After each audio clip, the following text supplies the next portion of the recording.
Everybody need to let it go. And I'm in the wrong key, better. Y'all making a 911?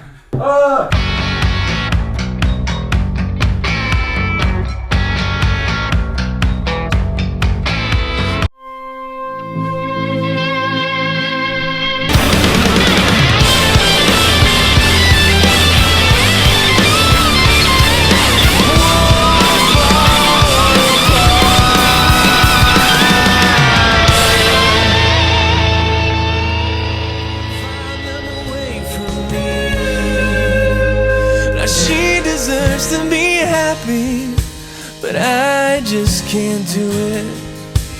Oh, but I let her fall in love anyway. Now dancing on a field of landmines. She deserves to be. Hey. Why don't you start? Welcome to Broken City Artist Podcast. We got a guest today. Cory. Yeah. Cory Clark, longtime friend, first time listener. Yes. How far do we go back, man? I was just thinking about that. The 90s. I used to buy his CDs before you were even selling CDs.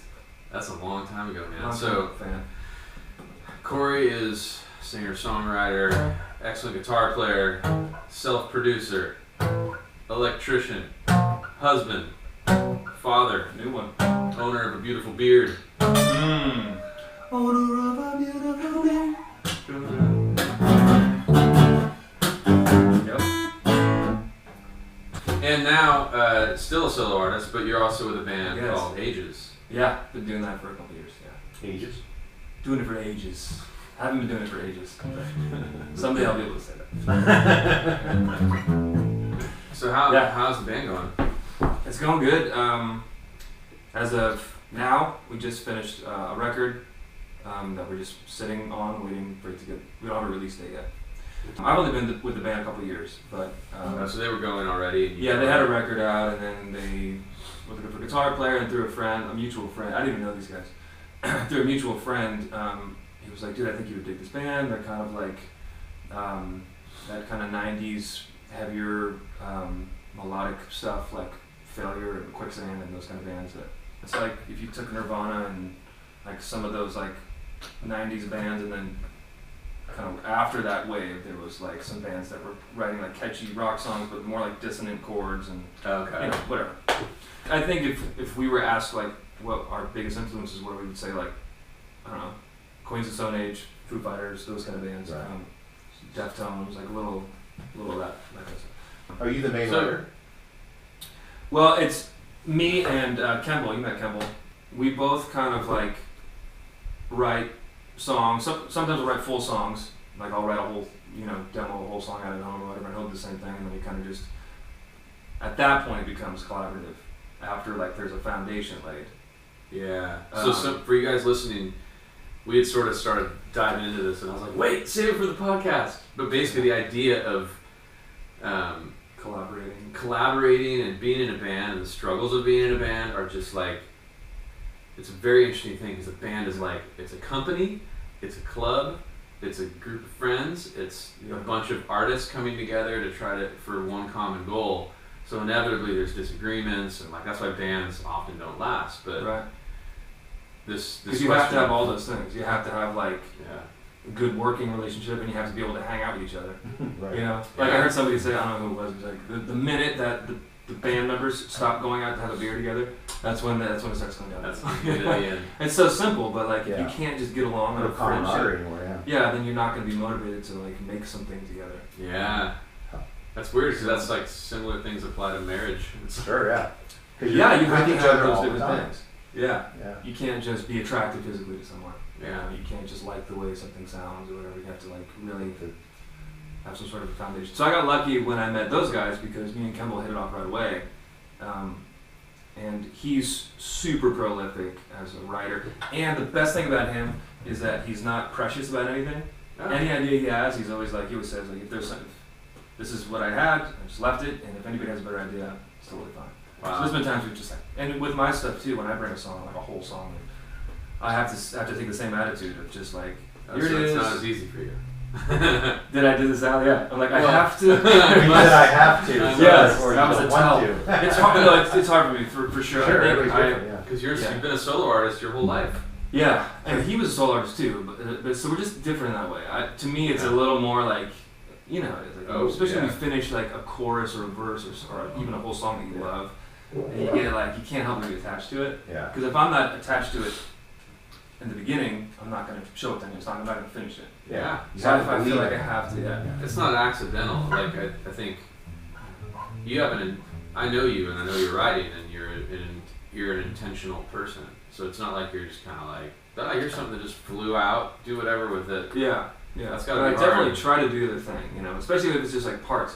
So the other thing about the collaborating with this band that I love is I can just, you know, start a song, or whether it's like a groove or like a guitar part or a melody or a verse or just a part, and if I can't get any further with it that I'm happy with, I can just stop and like send it over to That's great. to the partner, you know, and trust that he's going to do something with it too, and so we do that back and forth. So in that way, I think that's a super rare collaborative thing, to just be able to trust somebody with an idea. I guess Do melody and words kind of come simultaneously, or do you write a melody and then put words to it? Or As far as lyrics and melody, I'm more of a phonetic guy. Mm-hmm. You know what I mean? Like it has to sound a certain way, and then words will come out sometimes. Sure. Or I'll just try to shoehorn some words in. But So to me, it's more important. It's gibberish.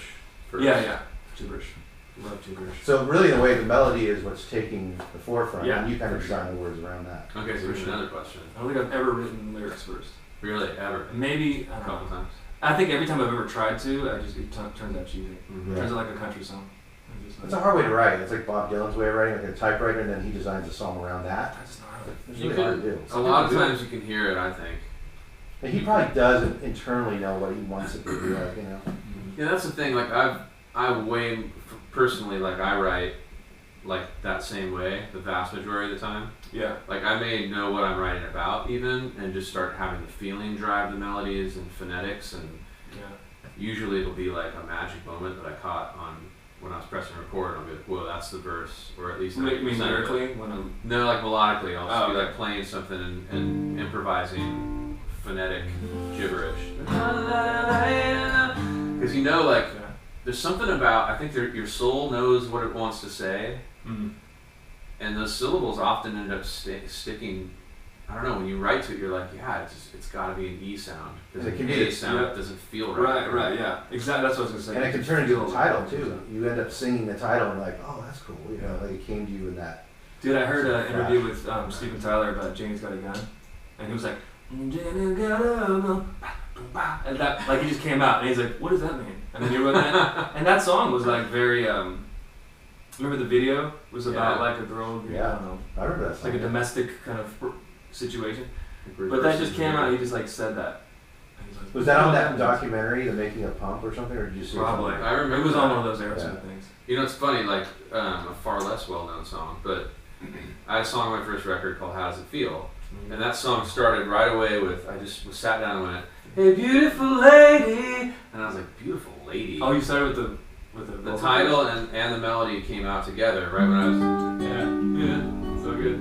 And I was just like, I don't want to say beautiful lady. But You had to. But I had to. I tried so hard to replace it, and I'm like, that's Sometimes what's it's gotta just be. right. Totally, dude. I've had It's the gotta same be. problem. Like, I want it to sound cooler, and then you just keep trying to shoehorn something in, and you're like, forget it. No, It it's just has to be this. Yeah. It's so strange the way that works, and like, which that's why I think a lot of songwriters feel like they've been gifted songs, or there's some sort of conduit. I'm Right, just there to accept. Yeah. I think that's. I want to believe that. I call it the subconscious. Maybe I don't know. Who It knows? was the what same it is. thing. Same thing. Yeah. It's something undefined that seems to just like bubble up. Because that's kind of what it feels like. You know? Yeah. Well, and maybe that's because we can't pinpoint it, and we can't like exactly figure out what it is. Mm-hmm. So here's a question for you. So once you've gone through your process with the drum machine, you've done the syllables, and you've written the chords, and you have pretty much the title and everything. When you bring it into the band, what happens if the guy says, I don't really like the title, and I'm not really crazy about this one Yeah, note that's melody. for sure. How do you like work that out in the band dynamic? Just go into the car and cry. Just turn on like. Do you ever go? station. No, keep this for my solo record. Yeah, it's fine. I don't want to give it to you guys anyways. But has this happened though? Have you ever gone through that process, brought it in, somebody doesn't like it, you give in and say, okay, how can we fix it after you've cried? And you try to fix it. Good cry. And once you've done that, do you sometimes feel like, oh, you know what? It's actually better now than it was before? Or do you always feel like you gave up a piece of your soul? Yeah, you sold out just a That little you bit. just didn't do the full thing that you wanted to do. Yeah, compromise. What's You up? feel like it's a Well, compromise, okay, or- so I can think of a really specific example with this was with the producer for the last record that we did, and this actually is probably going to be the single. This is a cool example of the collaboration too. We were in the writing process, and I told Campbell like, hey, just send me like little snippets of guitar riffs or like melody ideas that you have, and I'll try to. And actually, 2 songs on the record came out like that, where he just sent me like. It was just an instrumental piece, Okay. and I ended up writing like lyrics and melodies to them. In the That's the way I love writing like that too. Right. That is so rad. I love when somebody gives you a piece of instrumental music. Right. You get to just do the vocal thing. Yeah. Super fun because you're just outside of it and you can see it differently. Totally. When you write something yourself, you have the pictures of the chords. You know where things are going technically. And when you don't have to think about how that came to be, you hear it as music, almost like a fan. Yeah, you might not even know what the guy was doing on the guitar, or Sure. Anyway, so we had this whole song demoed out. We were happy with it, and the producer was like, "It's kind of like driving, one of those like desert, just going for it. The whole, it's like on 10 the whole time. Do you know the riff? It's like, well, it's tuned weird, but it's a whole step lower than this, but it's a.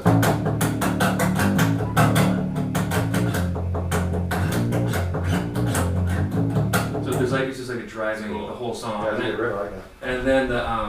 and then I that was the thing that Kemble sent me, and then I just added there was like a pre-chorus where it was like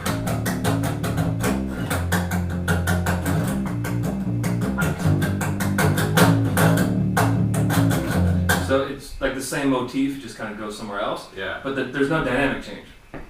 So the producer, Bob, was like, we need something bigger there. It's got to have like a little more push and pull to it, like on the upbeats or whatever. So I ended up changing this kind of thing.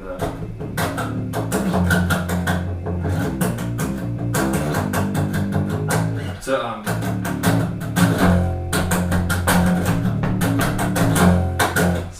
give it more of like a kick, but it just kind of made it generic. Kind of. It does, yeah. That's exactly what I thought immediately. It's more like, and it was like power chord stuff, like boom, and then he went into the chorus, and we were all like, okay, we'll just trust him because he's like got platinum records, so let's just trust him.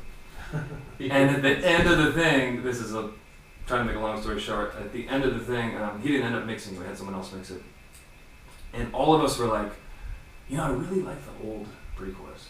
And I'm like, me too, because that was I loved it. It was like a real simple little vocal over it and just led into the chorus. What was the producer's name?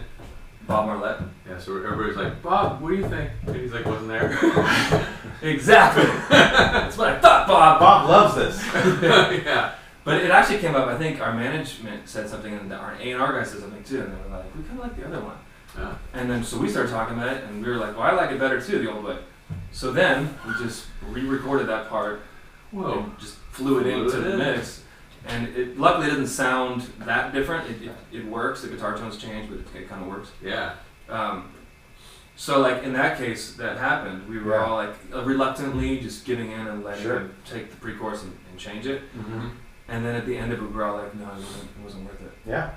And that was Bob there when you re-recorded it? No, he was out of the picture. Okay, so he's going to hear it later and be like, so he doesn't even know? That No, he doesn't even know. You gotta hear it first. Sorry about that. We broke the news. But, it's all part of the process, because I'm sure he was right 100 times. And Yeah, sure. it's like, it's one of those things, too, where it just shows that it doesn't matter how many platinum records you have on the wall. It's not about that. It's like he had an instinct about it, Yeah. and maybe it was a good instinct, and maybe that wasn't the perfect thing to play. Right. But I it helps you. It's not like he was wrong. Right. I mean, it does make sense to kind of give a little more push to this part. Sure. Because the whole song is like eighth note, drivey, drive your car kind of thing. But that's what the point was. Like that was kind of the point of that part, just to keep it going. You know, like almost if, because I really like hypnotic stuff, and that just seems to put you kind of in a trance when it just kind of stays on the same lane, you know. But he was like, no, it's not exciting enough. And we're like, okay, I guess we'll do it. And we ended up doing the whole thing. And the end of the recording process, we were just like, no, we're gonna change it back. So it's funny, man, because underneath that whole thing is like what fuels our decision making and stuff. It's like that was like an intellectual and maybe even sort of A&R kind of thinking. Like, right, yeah. Like I'm worried that this is going to happen, so why don't we add this, because this seems like the right thing to do. And you were in a place and ended up in a place where it was like, I just got to follow my gut. Like it feels right to That's do how it came the out, thing. you know. Yeah. That was natural. There's a famous quote, first thought, best thought, which is, it goes against the thing of like, first draft always sucks, you got to rewrite, but first thought, best thought I think is magical, because I heard that on the Philip Glass documentary. Yeah. A lot of times your gut, your instinctual pull. We wrote about 30 songs for the record, and just to choose, because we were like, okay, well, this record has to be a big deal. We got a budget this time. This is the first one on this label, so it's a big deal. And they're like putting money behind singles and stuff, and they're doing videos, and so it's like, I think I brought it up. I was like, let's just write a ton of songs. Let's just write, you know, instead of like, you know, we'll write 12, 15 songs and we'll record a record. Like, let's write twice that. So we had like 30 songs. What was that period of time that how much time did from the time you said that? Yeah. Until you probably like maybe 6 months. We did have we did have some of the songs that are on the record we started earlier than that. But like once we were crunch time, it was it might have been less. It was probably like 3 months. And me and Cum were just at home like just writing like crazy. That's and we cool. get together, it was super fun. That's my favorite thing to do, is just sit down in front of the computer and write. A little bit of pressure, a due date. It's always good for an artist to know what their frame is. Totally, yeah. Otherwise we would, and same thing with recording, so you have to stop at a certain point, right? Otherwise you just keep changing. Just keep writing and recording. Then it just changes. Adam and I worked with a singer-songwriter that did that, where he was good too. He was a good songwriter, very, very politically based, very wordy, but he had cool melodies and stuff. And he was like our kind of first introduction to like higher level songwriting, because I think I'd never played with somebody like that who thought in the way he thought. You know, but he would do that though. He would like go through one revision and do another one, and he'd sit around and think about it and do it. Oh, you're going way back. I was trying to think of who you're talking about. I don't know. You can tell me. Bill Madden. Not allowed to say. His name is Bill Madden. He's actually a great songwriter, so it's no slight on him. It just shows different processes. It's just his process was very you know, he would do a track, he would think about it, he would rework the track. You know, and I respected that, because I was like, okay, cool, you have a certain vision, and you're not getting it from that track. You know, it can drive you mad as a sideman. Sure, because you're like, I thought 15 takes ago, or whatever that was. This was good. That was pretty good. Yeah. But but then again, it can play against you too, because sometimes it's good and bad. It depends on how the song ultimately comes out. I think sometimes you can talk yourself in a circle, and then when your song gets finished, it wasn't much better. It might have been better many revisions ago. It's very much in the eye of the beholder, because usually, if that's your process, is that you write something, you revise it, you keep going, and you're always in a state of bettering it. That can be like a really positive thing, or it can be rooted in insecurity. If it's rooted in like getting to the core of something, and you're just almost like you're starting out with a big block of marble, and you just keep chipping away, and you're like, no, it's not there yet. It's not there yet. You know, like there's the statue. But at some point, if you just chip away a piece off, and like the nose, you have to falls commit. on. You're like actually tearing it apart. Well, you know, they say Peter Gabriel writes like that. Okay. I've seen documentaries on him, and he does that. Really? Where he just chips away. Well, now I'm gonna do it. And Daniel Lanois would be furious at him. You know, there was one of those classic albums or whatever. Daniel Lanois saying that he was in a barn somewhere, it was for and he had to finish the lyrics. He's so slow, so he nailed the barn door shut. What? And didn't let Peter out until he finished his lyrics. Peter like took a chair and threw it through the door, and like came outside, and Daniel went back down there, and he had like ripped the door off the hinges. Wow. But like they never saw the chaos, but Peter had clearly like flipped out and broke out. He was mad. But it's pretty But gnarly. he finished the lyrics. That's intense. But that's like those are the days. It's been a whole year actually recording the record. Oh, yeah, yeah. there's Can you some, imagine? you know, yeah, everybody has their own different process, you know. But yeah, I think if it is that thing where you're afraid, if there's some sort of fear-based or insecurity-based thing where you're like, I just don't know if it's good enough, or maybe there's a better idea out there and you just can't finish. That can be really negative to your process. Totally. Just It start doesn't another work song. for me. Like, just leave it alone, you know? Yeah. Right. I think all of us together would work because that's not how we work. But some people can handle that. So Sure, yeah. That's the thing. Sure, It's whenever sure. somebody asks you, like, how do you write songs? Like someone's looking for the answer. There's no answer, right? Everybody there's just no does it one way to differently. do it. I think That's- the answer is just being authentic, and and how to be authentic is always different. But if you're, that's why it's good to know that every way is okay, and the only wrong way is if you're scared or insecure in your process And and it stops leads you towards And no matter who you are, you're going to have a moment of doubt in something you do. You know, you just got to work through Right. the doubt. Here's a story too that I learned a lot from, which is, I've written hundreds and hundreds of songs as a solo artist, and very, very instinctual and very just like my process is like I'm doing kind of everything, and I really like that because it feels like I'm writing in my journal. Mm-hmm. And my attitude's always been I don't co-write my journal, so like I'm gonna bring you in to go, hey, what else should I Can you help me with this thing that I did today? yeah.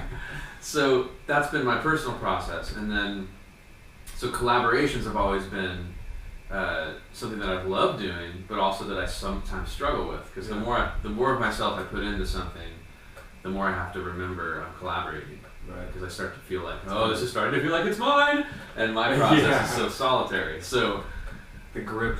Just you have to the grip, I have to let it go, or I came to realize that collaboration is more about putting separately written pieces together as opposed to working Right. necessarily on the same Yeah. part. If you're building something, it's like if you have blocks and everybody has like a different block, Just Yeah. to be like, That's a great way to put your it. block isn't the right color. Just add it to this one, and then I'll do this. And that's a lot to do with chemistry too. Like the people in the room, Yeah. if there's a good chemistry and there's a good sort of trust, Mm-hmm. there's not somebody being boorish. If there's a guy in the room being a dick, Mm-hmm. then it makes it really hard to be in a comfortable spot to collaborate. Or, Yeah, that or can be- judgy, like you can't. That's a weird thing too. Oh yeah, it's almost like a naysayer in the room. yeah, you know how people talk about improv and the comedy improv and the whole like the golden rule is that you can't ever say no. It's always like yes and. Yeah. That's how songwriting has to be, I think. I Yeah, agree. you're right. Even if you don't like the idea, that's another kind of rule like in our band is that like when someone has an idea, we have to try it. There's no like, no, it's cheesy. It's like, oh, I think that sounds stupid, but we have to try it. Yeah. Because you Are never you know. doing until it you hear with love, or are you doing it with like this? Like That's the hard part. I will try Yeah. to do this dumb You're idea to show you well, this. Wasting this is time. stupid, dude. Look how bad this is. And you're playing it worse than you normally would if you Yeah, cared yeah. about it. You're just like, See, I told you it sucked. Totally. Case Oh, in point. The story I was going to share is along those lines was something that I learned through writing with John Foreman from Switchfoot and going through this process of writing this song called This Is Home. So to make a really long story short, Andy and I had written this song and recorded it ourselves, and we're pitching it for the Chronicles of Narnia movie. And unbeknownst to us, so was John. So John was pitching songs, and we were pitching songs, and I'm sure lots of other people were pitching songs. were you guys working together at the time? No. No. So I'd never met him, and this was through Hollywood Records, and which is like Disney's label. So the guy that was kind of executive producing this album was like, I really love your song. I want to try to get somebody to do it. So at the end of the day, they were like, hey John, do you want to try this song that Adam and Andy did? He's like, that's not really my thing. Like I don't just sing other people's songs. I'm a songwriter. So he came back to us and he's like, I dig your song, I dig John's ideas. And I'm like, well, just give me his phone number. And I'll just call him, we know some of the same people, whatever. And I called him and said, why don't we just get together and see, because the guy's name was Mitchell. Mitchell's digging some of your stuff, some of our stuff. Why don't we just see if they go together? So he came up and it turned out that his verse worked really great with parts of our chorus. Wow, that's awesome. And then we rewrote the chorus to fit more with his verse, and then it all started to come together. And this was during the period where John was writing his 4 EPs. Oh yeah. They were all based on the seasons. Yeah. And so it was going to be like a John Foreman solo thing. So we write the song. It turned out to be called This Is Home. And it was one of those great collaborative things where he brought this verse and sort of put it to the, I would say probably the infrastructure of our chorus, and then rewrote it to be what it is now. And then it slowly became, he's like, this is sounding more like a Switchfoot song. And so one at a time, each guy started coming over, and we ended up we would just be like, oh, there's Adam's drums, let's take them away and bring in the new drums. Yeah. And during that process, I came to see like the way Switchfoot operates. Yeah. So, John is very much, you can tell that there's a solo artist at the core of that band, yet they totally collaborate in this very, like what you're talking about. You can kind of hear it in the songs. Yeah. Like if you didn't even know that band, you can kind of, right? Yeah, you can sort of, you can see what it's like, how there's that that guy, and then the other guys that have these colors or whatever. Totally. So to see that happen as we're actually like muting and re-recording all our tracks to make it a 100% Switchfoot song is super interesting and frustrating, because my process, I was like, well, that's like the way the kick drum pattern goes, the bass. Yeah. But what I didn't see is that I was sort of holding on to parts of the original chorus we had written, and not fully letting go into what it had become. And at one point, they interact in a way where they throw around a lot of references. That's how they communicate as a band. Musical like references? oh, it's kind of a police thing. It's like a Zeppelin thing. Okay. And that's how they communicate, which is also the opposite of the way I communicate. Like I try to be totally disconnected from influences and try to just let them naturally come out. So that was hard for me too. Yeah. And one thing that got thrown out was, what if it's more like a Tom Petty thing? And I was like, Tom Petty?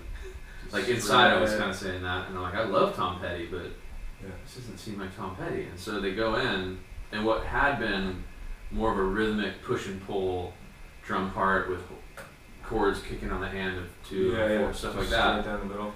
Drummer did like 1 and 3, which I'm a huge fan of, but for some reason I was pulling against it in this setting.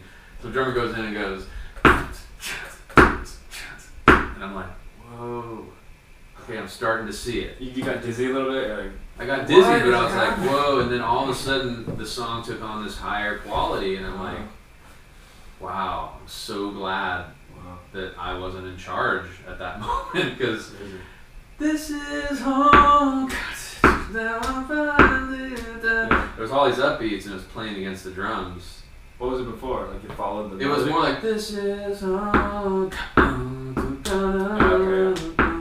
It was one of those things at first. And what we were playing around it made that make sense, but in the end it just turned out to be just droning, beach, fire,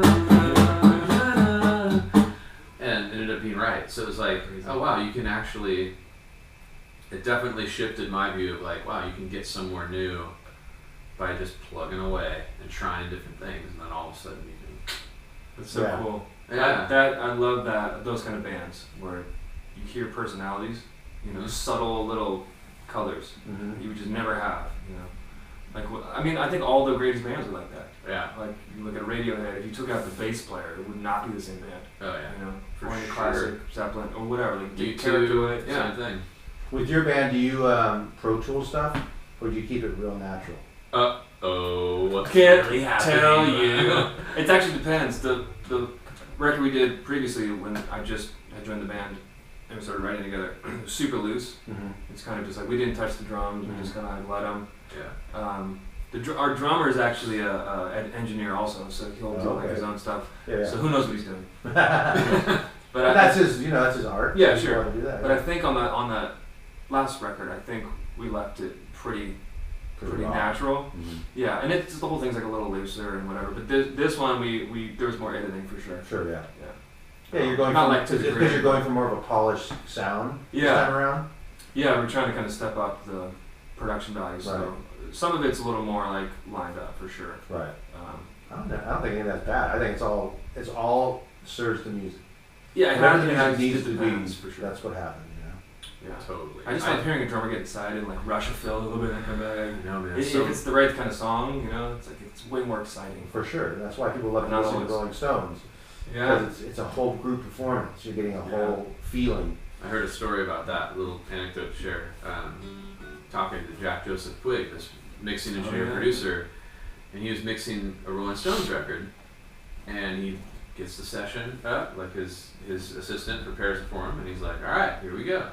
Starts bringing up tracks, and he's like, pull that back. I don't know if this is, and then he just went, well, put the whole thing up, and he went, Rolling Stones. Wow, that's amazing. Because every track on its own had its funk, and like, Sure. you know, maybe things that somebody would fix if you put it up, and then he's like, no way, man, it's about how that thing just sort of like, How gel. Yeah, you can't line up Keith Richards. Like, isn't he supposed to be like the most He has a amazing feel. guitar player? Like, Well, that's why I tell great Adam feel. when I play bass, I go, don't solo the bass. you always say Just that. listen to it as it is. Yeah. Because when you solo a bass, invariably you're gonna hear like stuff, you know. But in the track, you never notice it, and it feels like something. You know? That's I'm not saying like, it's always right. I'm just saying that there is a feel. So when you guys, okay, So that fell through. this So is the actually whole good for thing- people to know that are in bands and stuff. So when you guys get to the point of going to tour, how does that work? You guys are you touring a van? Do you, Yeah, we you get do. per diem? Like how does that look for you guys monetarily to tour? Like you said, you break even. So what does exactly that mean? Well, we have our own van. We're lucky enough. The drummer has a That's van, great. which is amazing. Yeah. Before that, we were just rent a van. Mm-hmm. You guys But no, we just hotels? pile everything in there, and we do cheap hotels, or if we know people, crash with people. But I think the longer we do it, though, the more it's like let's just get a hotel, Right. Just- Oh yeah. But then nothing again- worse than like being in a car for 8 hours, Or in some random Yeah. person. and you all have to be in the same room or Dude, something. ridiculous. listen to this. Our last two tours ended in Chicago, Yeah. and it was the last show. Oh. So we drove from Chicago all the way back twice in a row. Long That's time. like whatever, like 25 hours or Yeah, something. several days of driving. After the fun That's is the over worst. too. Oh yeah, You're the like- whole thing's over. You just wanna get home. sit and you've been with the same people for like a month or a couple weeks or whatever, and you just like. head So home. will you tour for a month? The last one we did was we went out with Local H in the 90s. So you guys went for a They're whole amazing. month, 4 weeks straight. Yeah, that was four weeks. Is this going to be similar? I don't know. We don't. You mean the next one? Yeah. We don't. It's not locked in yet. Mhm. But it might be. It might be the kind of what they're talking about right now is doing like starting on the West Coast with one band and then meeting up with another band on the East Coast, Mm-hmm. which would be rad. But we toured with Buck Cherry. Yeah. Buck Cherry, and they're in a bus, right? They have like. I think it was one bus. They might have two, but it was just. I know it was one bus, and everybody was in that bus. Okay. So obviously, if you're on a bus, you can just sleep on the bus. Yeah. So we That were sucks, following too. them in a van. Yeah. So we couldn't sleep on the van because somebody has to drive all the Yeah, time. yeah, We're yeah. like, just hard to sleep in the van. dude. So they're Yeah, just rough like it. after the show, boom, and then they're sleeping. They get there. So we had like a bunch of nights where we just stopped at a hotel and slept 4 hours, and then got back up and left again, just to catch up. So it's the no sleep tour. It was horrible. Yeah. There was at least a couple shows that was like that. Yeah. 4 or 5 hours in it. So you pay for the hotel room, and then you just get up and leave. Oh. But is it just one room Just too? to try to catch up. You guys just share. That's when you one just room? buy like Sometimes we'll do 2 rooms. Two rooms. buy 4 sidecars and hook it onto the bus and sleep. Seriously, or just something on the top of the bus, Yeah. a little sleeping. I've done the thing where you kind of travel in a tour bus, and that sucks too. Because you really want your own space after a while. Even if you're in your little cocoon, like you still come out and you still see the same dudes, and you're just like, and I'm more introverted, so I'm like, You I'm want your really own sick of space. seeing you. Yeah. Even though you're funny half the time, I don't want to see you. The other half, you're the worst. You know, word. But it's funny, the band dynamic's an interesting thing, especially when you're on the road, because what starts off is, yeah, by about midway in a tour, you're just like, no, just go away. I know, it's all exciting, and then you for You me, get sick of hearing the lucky- same stories, the same jokes. Yeah, the smelling same- the same. There's always a people. tour joke, too, some show or something. you Smelling saw. the same people. It's just the same smells, Yep. And especially in a van, it's a tight space. Oh, dude. Right, you guys are like And at the really. end of it, you just walk in there, it's just funk. Oh, Just yeah. funk on the walls. I can Funk imagine. dripping. It's so gross. Does anybody smoke? Oh, and no, there's no smokers, Okay, but that's the drummer sweats like a fish. Eee. He's a fish sweat. He's just like, They he absorb literally water. plays like, I don't know, fish. He plays very hard, Yeah. and he works up a sweat. Like within one song, Oh, you're talking about after the show back in the van. So he has it. He's take his shirt off, and it's like you can wring it out. And I'm not exaggerating. Every show you can wring his shirt out. That's so he'll just like throw the had shirt that locker underneath. room funk in there. Yeah, like we'll lose one of his T-shirts underneath the seat, and then the next day, dude. and then you have to get it out. You know, it's still wet. Oh. Yeah, there's been a couple times when he just like throw the shirt underneath rough. the front seat. Yeah, it's There's gotta be disgusting. punishment for that kind of stuff. That was the label paying for the tour as well, or giving you a salary. Not You're salary. digging deep into the finances. Well, I'm just curious Actually, because I I think don't I think it's know. interesting for other bands to hear how it works. We haven't had any tour support up to this point. We might, but I don't know. At the same time, like it's still your money. Right? Yeah, you're right. You're still You're gonna have to hold it it's coming out of your back. pocket. So And you sell merch. yeah, for sure. That's you know the only thing you can do is just make a bunch of T-shirts and Right. Who creates the T-shirts? Is it kind of a group effort, or do you guys have somebody who does it? we you know like for as collaborative as I talk about the band, it's not easy. Like there's a lot of like strong opinions and Yeah. lots of emails and text messages. Just like Is this threads. cool? Is this cool? Yeah. One guy hates the T-shirt design, and the other guy likes it. Whatever. Oh, it's To so me, it's hard. just like just put it together. Then we'll do another shirt. It doesn't matter. Right. But there's definitely lots of. So you kind of a peacekeeper? Actually, I Yeah. am. You are? Actually, there's definitely dynamics. You know. Since we're talking about touring and taking the music on the road, and we're talking about this record being more of like a concerted effort to like raise the bar on what you're doing, and obviously a little more not thinking commercial necessarily in the bad sense, but just making the best thing you can that is the best version of It's your definitely band. the most commercially Okay, so focused yeah. that we've done. Yeah, for sure. And then that manifests in, you know, like if it's broke, we fix it in the studio. Like there's more editing, and what Gannon said earlier about that's not necessarily a bad thing. I totally agree. I see recorded music as almost like a painting. You know, it's like Yeah. if you make a wrong stroke on that painting, it's like you know what it should be. You don't have to just leave it because that's what you happen to do. Right. Paint over it, get it right, and that's what editing really is. It's making a work of art that's going to stand the test of time. Right. You could have the drummer do 20 takes and get the same result, or you could have him do 3 passionate takes and fix a few things and save the time and get the painting right. It's like all that stuff is okay. I think that's the beauty of modern recording. It's just I kind of liken it to when it goes wrong.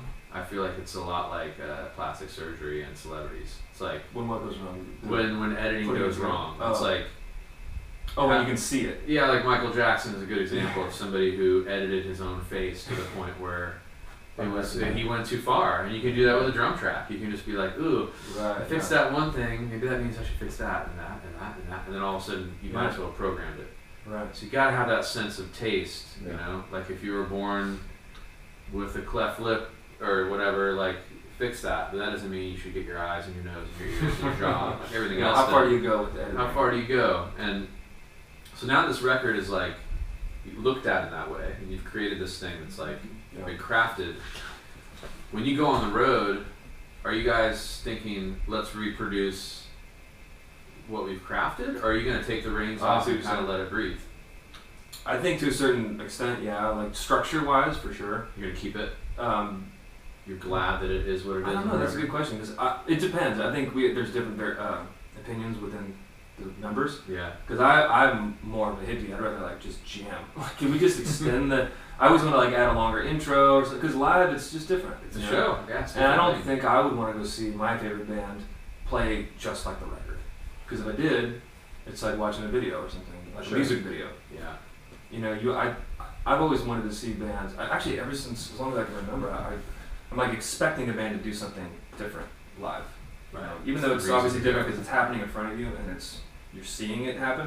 Right. You're kind of a part of it, but I'm personally more of the opinion of like let's extend this section or let's and then you want to like thread songs together sometimes back to back or whatever. So Yeah.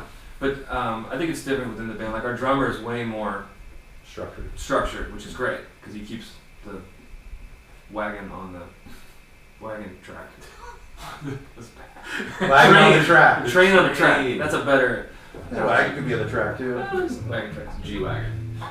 But then like when it comes, and probably the bass players like that too. It's just like the Bass players guys are always like that. They're always like the guys that are together. Yeah, which is good. I think they should be. And then me and Kimball are just like loose cannons. Like we're just running around the stage and but I'm probably more structured than he is because if I have a guitar solo, I'm gonna probably play it like the record. I might tweak it a little bit. It's more of a melody. Where he would just be like, I don't even care. I'm just gonna. If it feels like this tonight, I'm just gonna do this. You know? Okay. He's more of like impulsive. Yeah, it's great. Like, and he's kind of like the front man guy, so he wanted to do that. But I don't know. I don't really know how to answer that because I think it depends. Well, it sounds like you guys haven't started rehearsing for the tour necessarily, right? No, we started and then the tour got canceled. And so Okay. we're not doing anything. Yeah. So that'll be interesting to see because it sounds like you guys have a good juxtaposition of balances. You know, if the bass and drummer want to lock it down, then you'll talk about what's extended, but then you guys will have room. If you flip the train analogy, it's like the train's going like this, but you guys can be running back and forth, and it's still going the right direction. Yeah, exactly. And the longer you guys play, you'll extend things naturally because you're going to sick of playing it the same way after a while. You know, accidents will happen. You know the worst example of changing the song is Sting. Dude, you hate when Sting changes his damn song. Oh, not one specifically. Like Roxanne, he'll make into like this stupid, lounge lizard. Like Roxanne.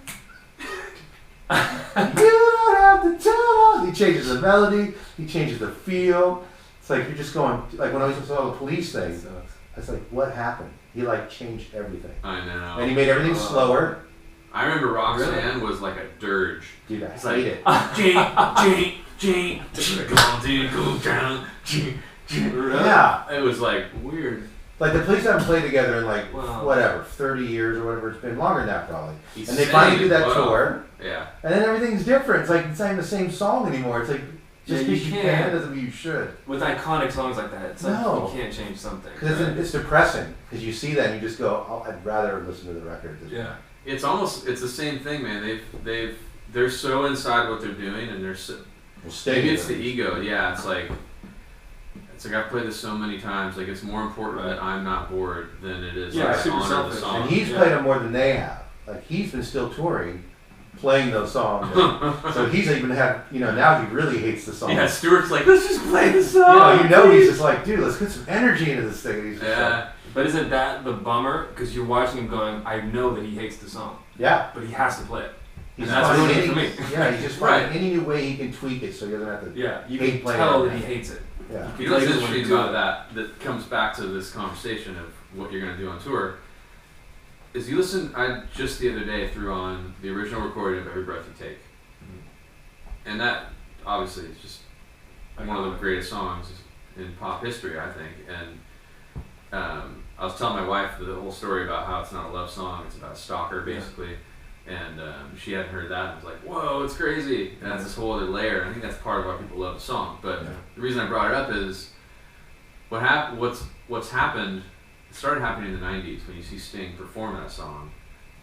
It almost sounds like, and I love Sting, so I don't want to. I don't, so you can say whatever. Okay, great. So it's like this, it's almost like Tom Jones' approach to singing Every Breath You Take. Ross! Well, he's made it like just this. Loud. Maybe Tom Jones is the wrong thing, but turning it into this more like soulful thing. Oh yeah. Where Sting's like reggae. Yeah, he's got that. His cold reggae performance of that song. You can easily like that whole thing. That whole thing, and just like every breath you take. Now he's like, every breath you take. It's almost like Tim McGraw sang every move you make. It just turns.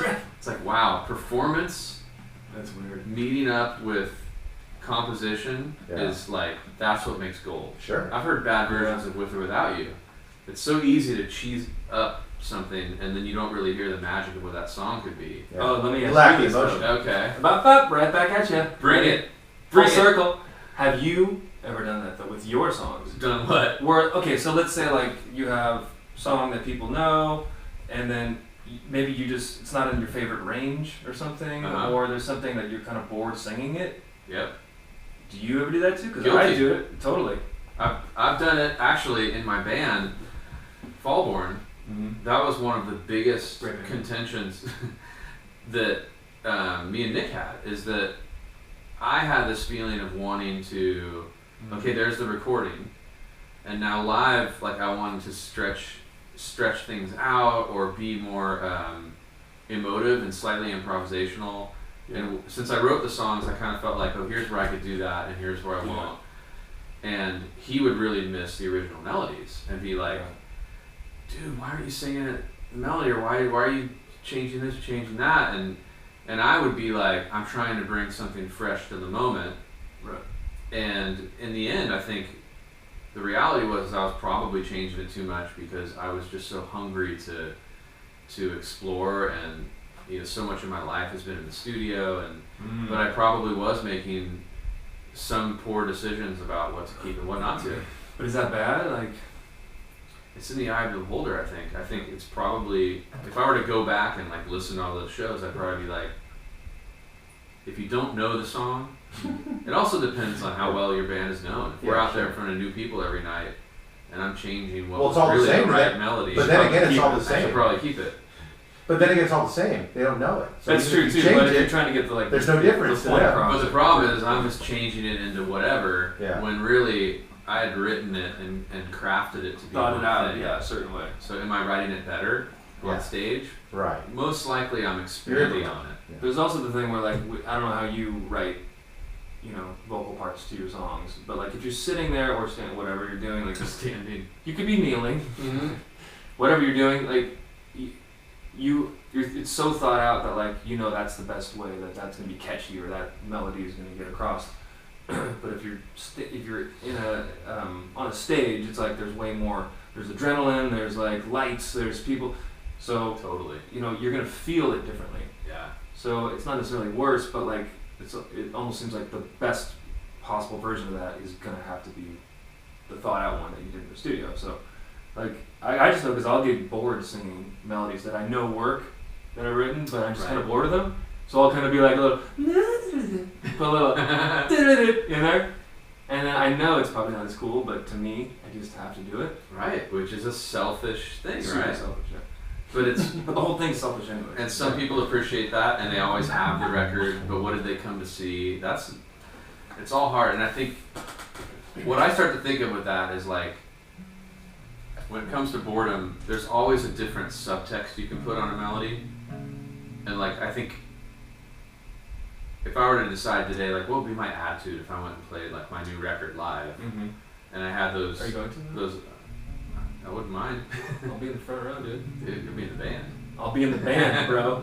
Yes. So, I mean, if I were to approach it, I would probably think, having gone through wanting to explore more and coming back, I would probably be like, maybe my improvisational instincts are best served by bringing a new emotion to it rather than actually changing the content.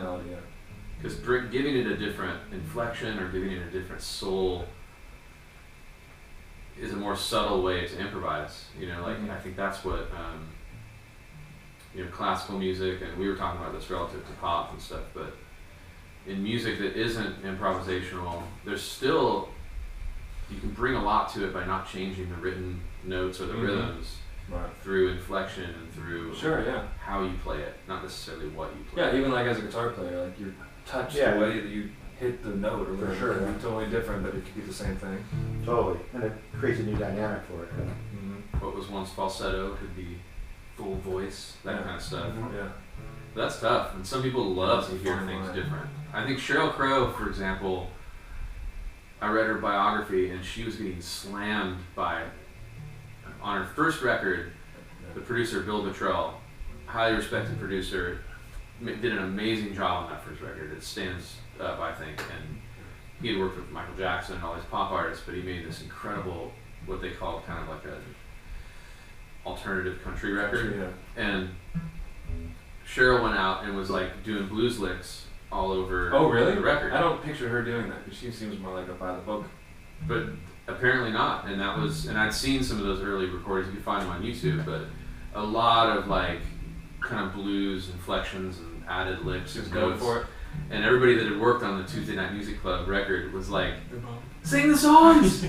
That's how we wrote them!" And they actually were, and one of the guys was like in the band, I think, and there was a lot of stuff going back and forth. But there was an era, I few albums later, like she's one of my favorite people who expands on melodies live. Oh, really? Did she do that? She does, like a bit. It's not a lot, but it's like, ooh, it's kind of like Bonnie Raitt too. It's like they're just such good singers, and so like they have that ability, that I guess technical ability on what they do. And when she does it, like when you hear her sing "If It Makes You Happy" and some of those classics, she'll add these things. It's like you respected the song, but you gave you something new. So maybe she figured it out. Yeah, The formula. That's funny because I saw her live. I mean, she's great. I'm not a huge fan, but I was bored to tears. really. Because I felt like they just played the songs. I felt like I felt like it was. Was it recent? No, it was probably like I don't know, 5 or 10 years ago. Was it when John Mayer was opening? Yeah. That's when I saw her too. Oh really? Did you see the opening band? Marjorie No. Fair. That's why I was there. Wait, was that the one with what's her name? Wait, no. No girls. No girls. No chicks. Anyways, the That's reason all. they were on that tour is because Sheryl Crow was in love with that band. Oh, really? And it was Scott Lord, this a really great bass player. He just played with Jaden Lavick. Oh, okay. He was in that band, and they opened for that tour, which was insane. But it didn't fit. That's the problem. Like they don't sound like John Mayer. They don't sound like Sheryl Crow. It's like arty, really, really mellow, super great song. It's like Beatles songwriting, but like all the tempos are super slow and killer So her like audience vintage is- tones. Yeah, and I'm sure it was just like the whole tour. It's like, what am I watching? Super great band, but So you were just bored did to not tears. fit. I was kind of bored. You know what's interesting about that is I saw that same tour, and was on the grass seats at Verizon. Rest in peace. Yeah, there you go. Rest in peace. Bummer. Yeah, this is the last year, and they're gonna freaking tear it down. Wow. So bad. Put some nice So condos sad. up. Yep. Irvine Company. Anyways, so then, how sad. I remember sitting on the grass and listening to John Mayer's set, and he was doing a little bit of what we're talking about. He was like he does, extending for sure. everything and playing a zillion guitar solos, and I was like, "Where's the song?"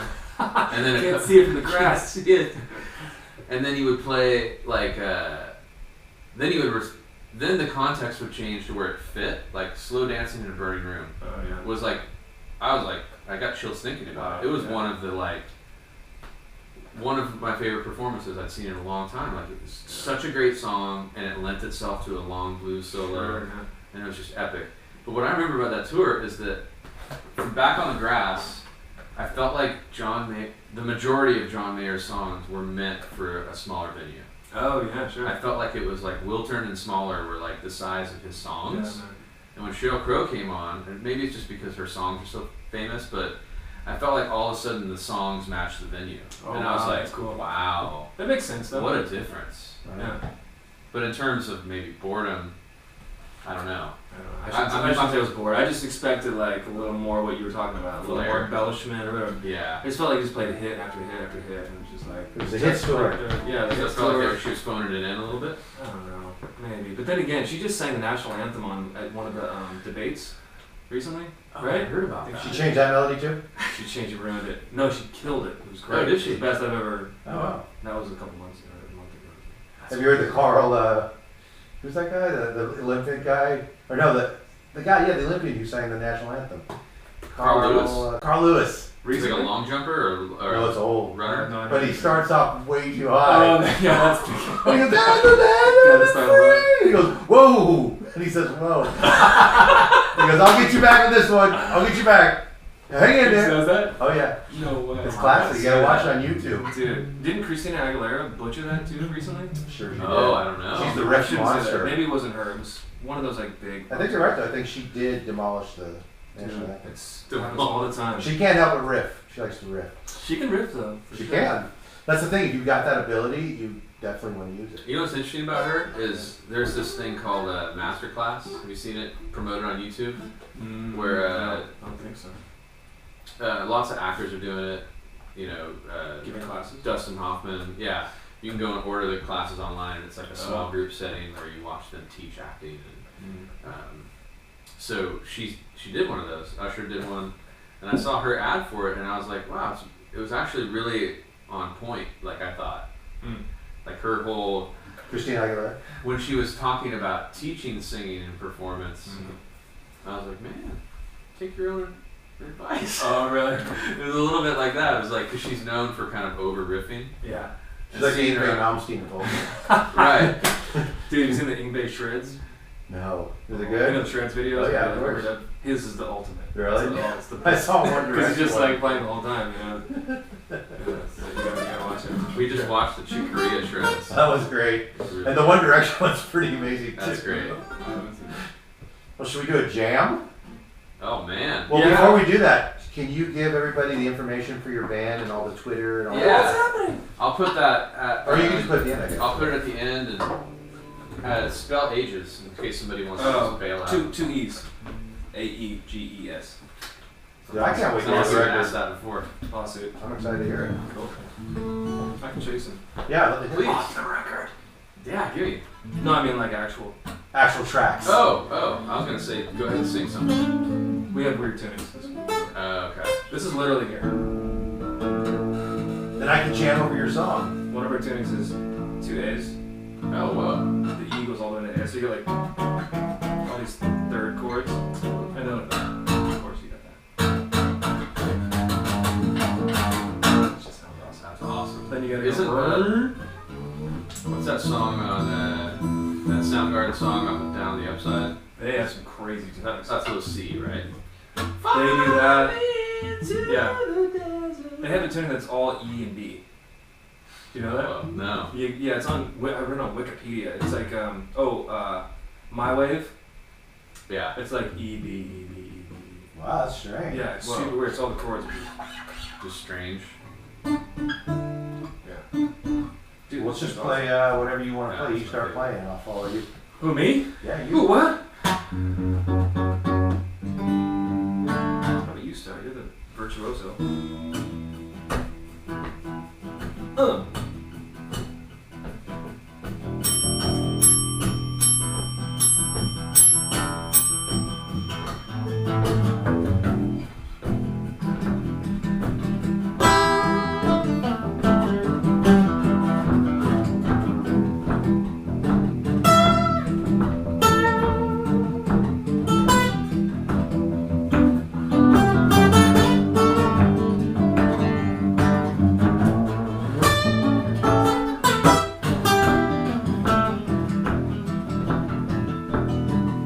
Cory's turn.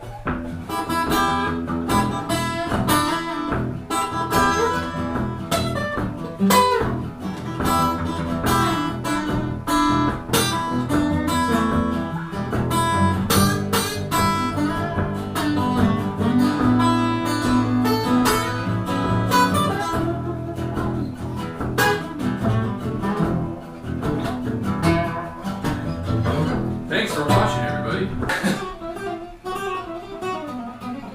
Face melting. Face.